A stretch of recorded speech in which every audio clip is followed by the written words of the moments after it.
Bueno, monseñor, habíamos dejado colgada una pregunta acerca de sus estudios superiores. ¿Siempre fueron en Hilo Vasco? ¿Se graduó allá? ¿Se graduó aquí en San Salvador?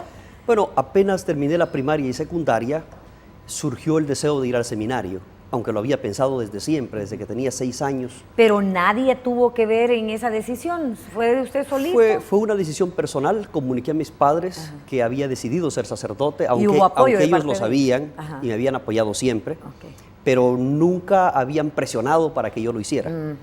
Cuando tomé la decisión de ir, estuvieron muy contentos. Y dijeron de acuerdo. 7-1, pues no está nada mal que ayude a la familia. Mis padres decían, ojalá que todos. Decían, ¿Tanto así? Ojalá que todos. ¿No querían nietos? Muy entregados, no se pusieron esa dificultad. Y ellos decían, si Dios quiere llamarlos, aquí están. Haciendo un paréntesis, ya que está tocando eso, yo creo que es una parte bien difícil hoy en día que se pide, pues hay hasta oraciones en las que pedimos que haya más sacerdotes, ¿verdad?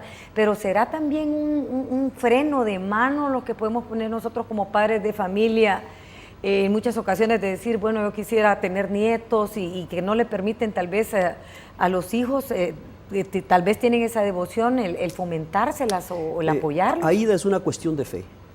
Cuando un padre de familia, una madre de familia son personas de fe profunda, no dudan absolutamente en permitir que un hijo sea sacerdote o religioso, misionero. Cuando hay poca fe cuesta más porque se piensa en los nietos, se piensa en el futuro, en el trabajo, en quién me va a mantener, etc. Sin embargo, como acabo de decir, cuando hay fe, se piensa en Dios.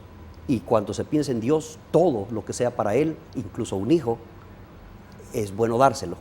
De tal manera que eso sucedió en nuestro hogar y yo fui sin ninguna dificultad. Terminados mis estudios de primaria y secundaria en el pueblo de Hilo Vasco, fui a Guatemala a un seminario menor. Ahí terminé también mis estudios filosóficos y siempre en el exterior. Y luego volví al país, a El Salvador, para terminar los últimos 4 años de teología en el Seminario Mayor San José de la Montaña. ¿Cómo no? ¿Fueron 4 años entonces en el seminario? Los últimos 4 acá en San Salvador. ¿Qué oportunidades tuvo también, monseñor, de conocer? ¿Qué países conoció, por ejemplo, en esa etapa? Ya dijo que ya fue a Guatemala en primer lugar. ¿Qué otros países conoce? Bueno, cuando terminé la teología, vino la ordenación sacerdotal en el año 86. Y después de esa época tuve la oportunidad de estudiar fuera del país y ahí conocí sobre todo Italia, que es donde estudié, y Europa en general. Hablando de Italia, no sé si, bueno, ya me imagino que usted se entera porque es un hombre de medios y todo, también muy culto, del problema que se acaba de dar, del terremoto que acaba de caer en estos días, ¿no? Sí, estoy muy impresionado. El terremoto ha sido en el área central de Italia, en una región de los Abruzos. ¿Conocía usted esa región? Pasé muchas veces por ese lugar e incluso conozco personas. Es un pueblo de unas 80,000 personas, muy cerca de Italia. Está a menos, como a una hora y media de Roma, perdón. ¿No había muchos salvadoreños ahí, monseñor? ¿Tiene usted conocimiento? Pocos salvadoreños, y por las noticias me he dado cuenta de que se reportaron y estaban todos bien, pero me ha impactado la muerte de niños, de adultos, hay muchos ancianos en Europa. Es que influyó la hora también, que eran horas de madrugada. Fue 3:30 de la mañana. Y otra cosa que me dejó impactada a mí cuando vi todos los medios de comunicación, leí también y todo, la cantidad de edificios que se vinieron abajo. Sí, el tipo de construcción es todo hacia arriba y luego no están ellos siempre pensando en terremotos. Creo que no eran antisísmicos, o por lo menos la mayoría de ellos. Bueno, por eso fallecieron muchos ancianos y jóvenes. Exacto. Además de Italia, ¿qué otros países conoce? Bueno, mientras estaba estudiando en Italia, sabe que todo está tan cerca, pude conocer casi todos los países europeos, Francia, España, Austria, Alemania, etc. Ahorita tenemos una fotografía ahí en pantalla. Mire, qué guapo, puro muñequito de Hilo Vasco, Muñeco de Hilo Vasco, claro. Y ahí, ¿qué año fue esto? Bien, esta fotografía fue un poco, como creo que fue el año 87, era mi primer año de estudios en Italia y yo había ido a Francia. Eso es en Francia, en Ars, donde donde ejerció su ministerio el santo cura de Ars, que es el patrono de todos los sacerdotes diocesanos. Al fondo puede verse la tumba del cura de Ars, es un lugar muy famoso a nivel de iglesia. Bueno, entonces, ¿cuántos idiomas maneja, monseñor? Pues en realidad solo un poco de italiano y mal. Así buongiorno, monseñor. Y nada más, un poquito de italiano. De francés un poco, por lo menos conocimientos del idioma, ¿verdad? Básico para anécdotas saludar. De esa época donde usted conoció, pues, como dice, Italia, Francia. Bueno, quizás las anécdotas más hermosas fue haber conocido tanta gente. Es impresionante y todavía poder conocer tanta gente. Hay familias enteras a las que conozco en muchos de estos países, sobre todo en Italia. Aquí tenemos otra fotografía.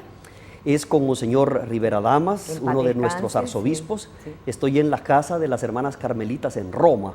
Es el año 87 también, estaba estudiando, era mi primer año de estudios en Italia.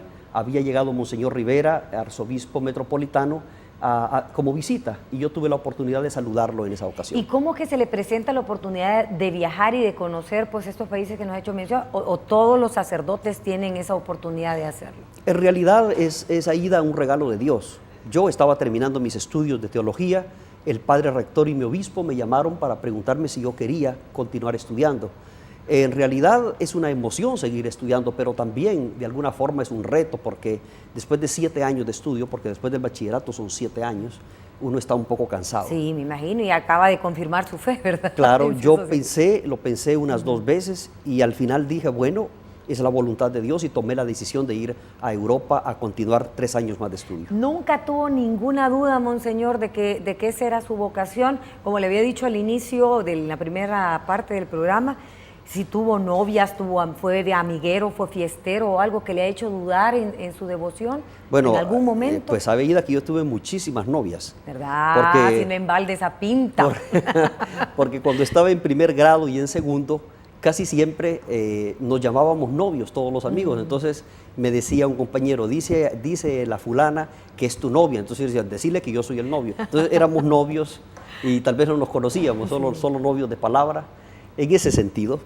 Pero yo desde que tenía 6 años recuerdo que tomé la decisión de ser sacerdote. Quiero contarle que en Hilo Vasco Cabañas aún es así. Junto a la casa de mis padres y la parroquia, el convento, solo hay una pared de división. Entonces yo vivía más tiempo en la parroquia que en mi propia casa. Era monaguillo, acólito desde los 5 años. Así que crecí ahí y ahí tomé la decisión de ser sacerdote. Ok, vamos a platicar un poquitito de esa parte de monaguillo y como le digo, quiero saber si también el hecho de que haya vivido una infancia de esa forma, muy entregado a la iglesia, no siente algún tipo de resentimiento o algo de decir, ¿por qué no hice, por qué no viví esta etapa de niño? Todo eso me lo contesta luego, pues, cuando vengamos de estos comerciales.